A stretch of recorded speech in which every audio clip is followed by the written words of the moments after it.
सर्वशक्तिमान परमेश्वर के वचनों के पठनों का पद्य संग्रह। बुलाए हुए बहुत हैं, परंतु चुने हुए कुछ ही हैं।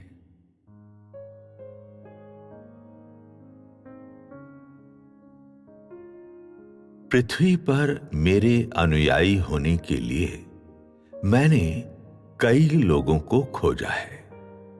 इन सभी अनुयायियों में ऐसे लोग हैं जो याजकों की तरह सेवा करते हैं, जो अगुवाई करते हैं, जो बेटों को आकार देते हैं, जो लोगों का गठन करते हैं और जो सेवा करते हैं।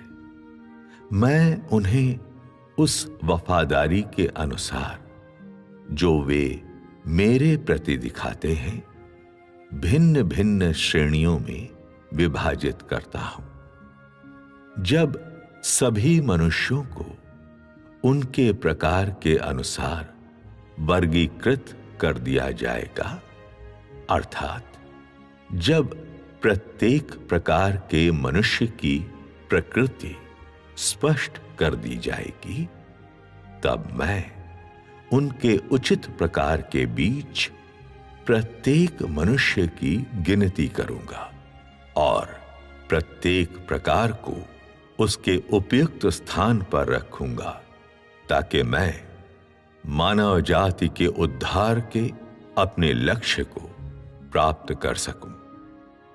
बारी बारी से मैं उन लोगों के समूह को बुलाता हूं जिन्हें मेरे घर पर वापस लौटाने के लिए मैं उन्हें बचाना चाहता हूं।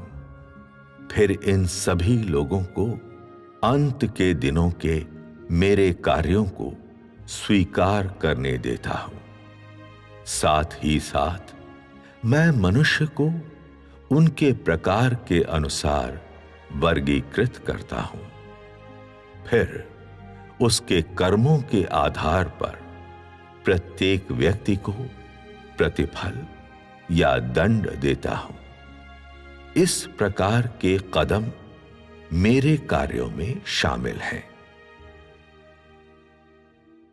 अब मैं पृथ्वी पर रहता हूं और मनुष्यों के बीच रहता हूं। सभी मनुष्य मेरे कार्य का अनुभव कर रहे हैं और मेरे कथनों को देख रहे हैं, और इसके साथ मैं अपने प्रत्येक अनुयायी को सभी सच्चाइयां प्रदान करता हूं, ताकि वे मुझसे जीवन प्राप्त कर सकें और ऐसा मार्ग प्राप्त कर सकें जिस पर वे चल सकें, क्योंकि मैं परमेश्वर हूं, जीवन का दाता हूं।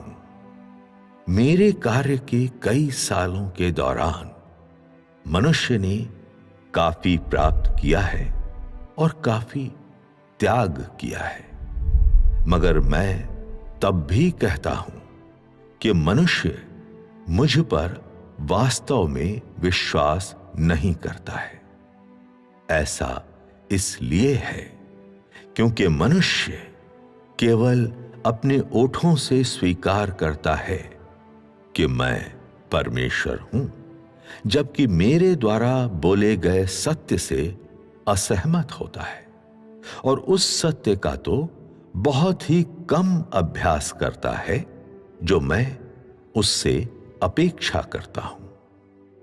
कहने का अर्थ है कि मनुष्य केवल परमेश्वर के अस्तित्व को ही स्वीकार करता है, लेकिन सत्य के अस्तित्व को स्वीकार नहीं करता है। मनुष्य केवल परमेश्वर के अस्तित्व को ही स्वीकार करता है, परंतु जीवन के अस्तित्व को नहीं। मनुष्य केवल परमेश्वर के नाम को स्वीकार करता है, परंतु उसके सार को स्वीकार नहीं करता है। अपने उत्साह के कारण मनुष्य मेरे लिए घृणित बन गया है, क्योंकि मनुष्य मुझे धोखा देने के लिए बस कानों को अच्छे लगने वाले वचनों को कहता है और कोई भी सच्चे हृदय से मेरी आराधना नहीं करता है।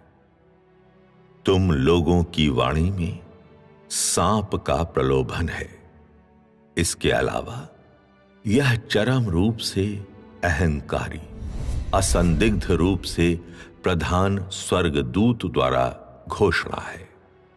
और अधिक क्या, तुम्हारे कर्म शर्मनाक अंश तक तार तार और फटे हुए हैं। तुम लोगों की असंयमित अभिलाषाएं और लोलुप अभिप्राय सुनने में अपमानजनक है।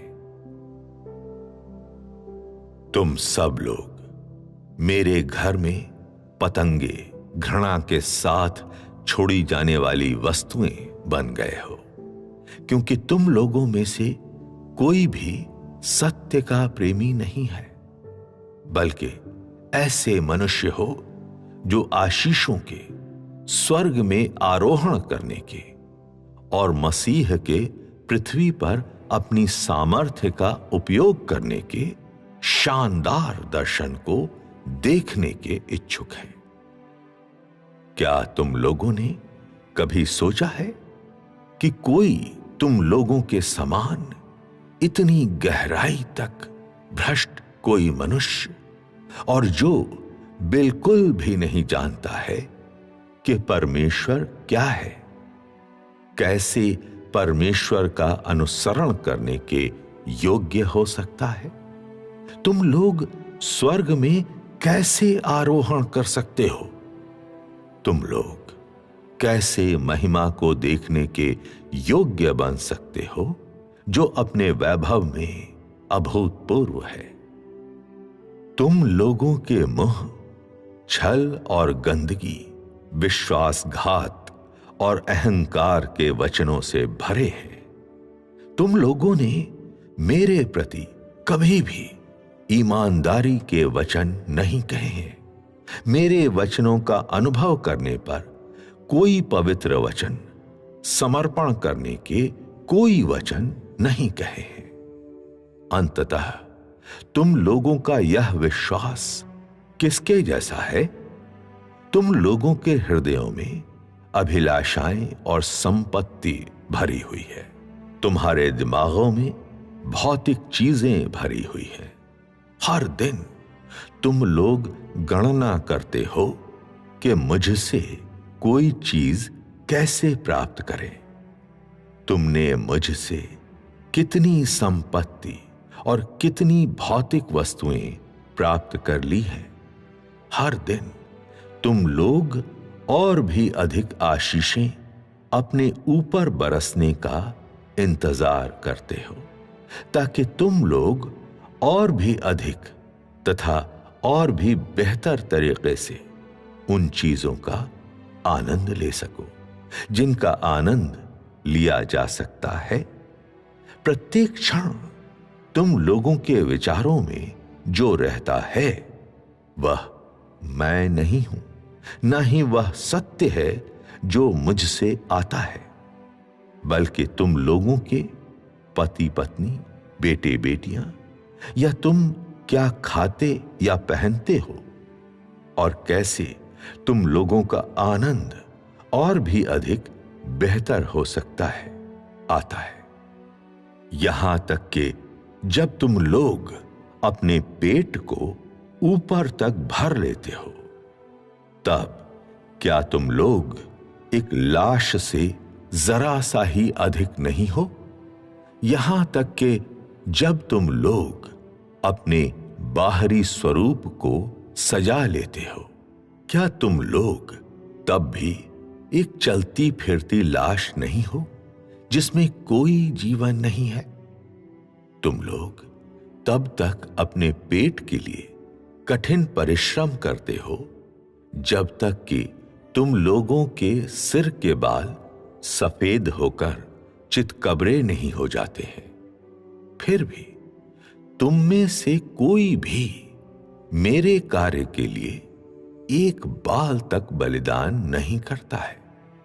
तुम लोग अपनी देह के वास्ते और अपने बेटों और बेटियों के लिए लगातार बहुत सक्रिय हो, अपने शरीर पर भार डाल रहे हो और अपने मस्तिष्क को कष्ट दे रहे हो। फिर भी तुम में से कोई एक भी मेरी इच्छा के लिए चिंतित नहीं है। वह क्या है जो तुम अब भी मुझसे प्राप्त करने की आशा रखते हो? अपना कार्य करने में मैं कभी भी जल्दबाजी नहीं करता हूं। मनुष्य चाहे किसी भी तरीके से मेरा अनुसरण करे, मैं अपना कार्य प्रत्येक कदम के अनुसार, अपनी योजना के अनुसार करता हूं। इसलिए यद्यपि तुम लोग मेरे विरुद्ध बहुत अधिक विद्रोह कर सकते हो, किंतु मैं तब भी अपना कार्य नहीं रोकता हूं और तब भी उन वचनों को बोलता रहता हूं जो मैं बोलना चाहता हूं। मैं अपने घर में उन सब को बुलाता हूं जिन्हें मैंने पूर्व नियत किया है, ताकि मेरे वचनों को सुनने के लिए उन्हें एक श्रोतागण बनाया जाए और फिर उन सभी को अपने सिंहासन के सामने रखा जाए जो मेरे वचन का पालन करते हैं और मेरे वचन की अभिलाषा करते हैं, जो मेरे वचनों की ओर पीठ फेर लेते हैं, जो मेरी आज्ञा का पालन करने और मेरे प्रति समर्पण करने में असफल रहते हैं और जो खुलकर मेरी अवहेलना करते हैं, वे अंतिम दंड की प्रतीक्षा करने के लिए एक ओर डाल दिए जाएंगे।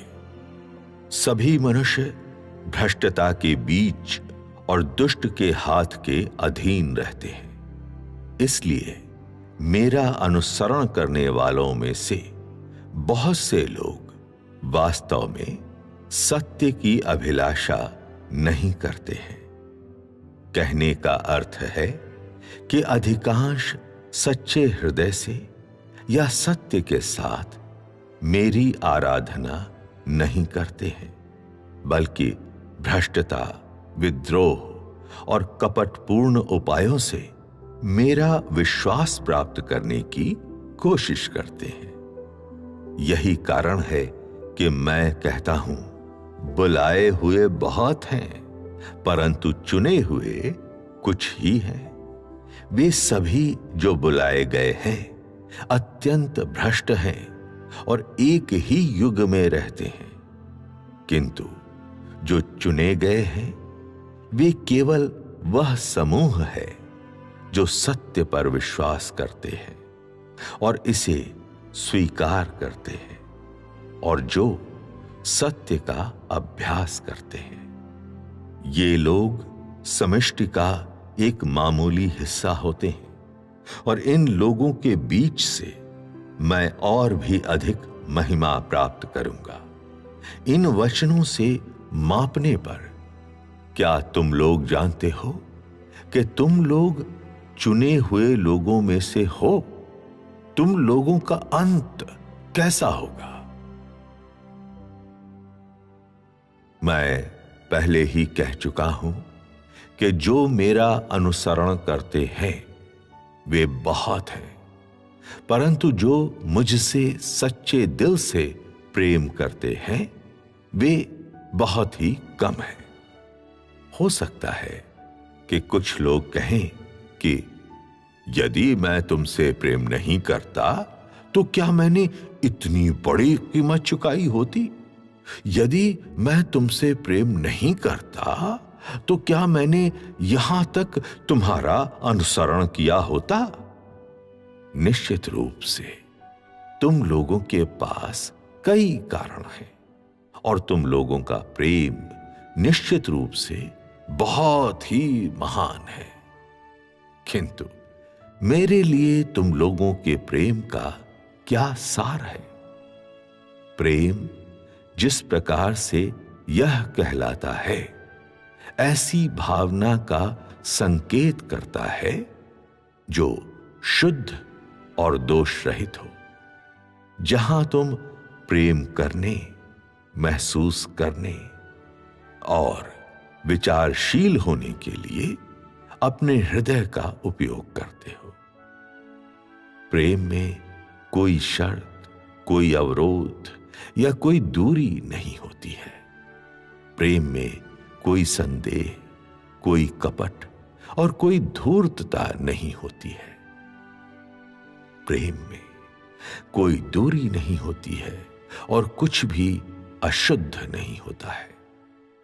यदि तुम लोग प्रेम करते हो तो तुम धोखा नहीं दोगे, शिकायत, विश्वासघात, विद्रोह नहीं करोगे, किसी चीज को छीनने या उसे प्राप्त करने की या किसी निश्चित राशि को प्राप्त करने की कोशिश नहीं करोगे।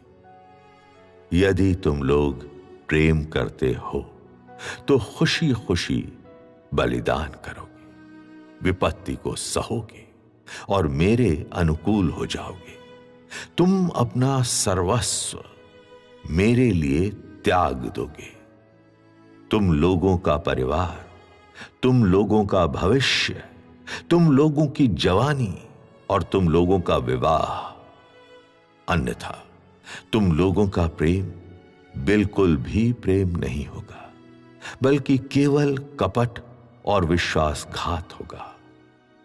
तुम लोगों का प्रेम किस प्रकार का है? क्या यह सच्चा प्रेम है या झूठा? तुम लोगों ने कितना त्याग किया है, तुमने कितना अर्पण किया है, मुझे तुम लोगों से कितना प्रेम प्राप्त हुआ है। क्या तुम लोग जानते हो? तुम लोगों के हृदय बुराई, विश्वासघात और कपट से भरे हुए हैं और परिणाम स्वरूप तुम लोगों के प्रेम में कितनी अशुद्धियां हैं। तुम लोग सोचते हो कि तुम लोगों ने मेरे लिए पर्याप्त त्याग किया है। तुम लोग सोचते हो कि मेरे लिए तुम लोगों का प्रेम पहले से ही पर्याप्त है, किंतु फिर तुम लोगों के वचन और कार्य क्यों हमेशा अपने साथ विद्रोह और कपट लिए रहते हैं? तुम लोग मेरा अनुसरण करते हो, फिर भी तुम मेरे वचन को स्वीकार नहीं करते हो। क्या इसे ही प्रेम माना जाता है? तुम लोग मेरा अनुसरण करते हो, फिर भी मुझे एक तरफ डाल देते हो। क्या इसे ही प्रेम माना जाता है? तुम लोग मेरा अनुसरण करते हो, फिर भी तुम मेरे बारे में शक्की हो। क्या इसे ही प्रेम माना जाता है? तुम लोग मेरा अनुसरण करते हो, फिर भी तुम मेरे अस्तित्व को स्वीकार नहीं कर सकते हो। क्या इसे ही प्रेम माना जाता है? तुम मेरा अनुसरण करते हो, फिर भी उसके अनुकूल मेरे साथ व्यवहार नहीं करते हो। जो मैं हूं और हर मोड़ पर मेरे लिए चीजों को मुश्किल बनाते हो। क्या इसे ही प्रेम माना जाता है? तुम लोग मेरा अनुसरण करते हो, फिर भी तुम मुझे मूर्ख बनाने और हर मामले में मुझे धोखा देने का प्रयास करते हो। क्या इसे ही प्रेम माना जाता है? तुम लोग मेरी सेवा करते हो, फिर भी तुम मुझसे डरते नहीं हो। क्या इसे ही प्रेम माना जाता है? तुम लोग सर्वथा और सभी चीजों में मेरा विरोध करते हो। क्या यह सब प्यार माना जाता है?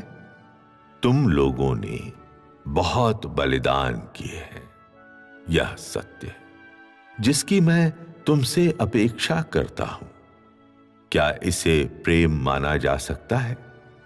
सावधानी पूर्वक किया गया अनुमान दर्शाता है कि तुम लोगों के भीतर मेरे लिए प्रेम का जरा सा भी आभास नहीं है। इतने सालों के कार्य और इतने सारे वचनों के बाद जो मैंने तुम लोगों को प्रदान किए हैं, तुम लोगों ने वास्तव में कितना प्राप्त किया है? क्या यह पीछे मुड़कर सावधानी पूर्वक देखने योग्य नहीं है? मैं तुम लोगों की भर्त्सना करता हूं, जिन्हें मैं अपने पास बुलाता हूं। ये वे नहीं हैं जिन्हें कभी भी भ्रष्ट नहीं किया गया है, बल्कि जिन्हें मैं चुनता हूं, ये वे हैं जो मुझसे वास्तव में प्रेम करते हैं।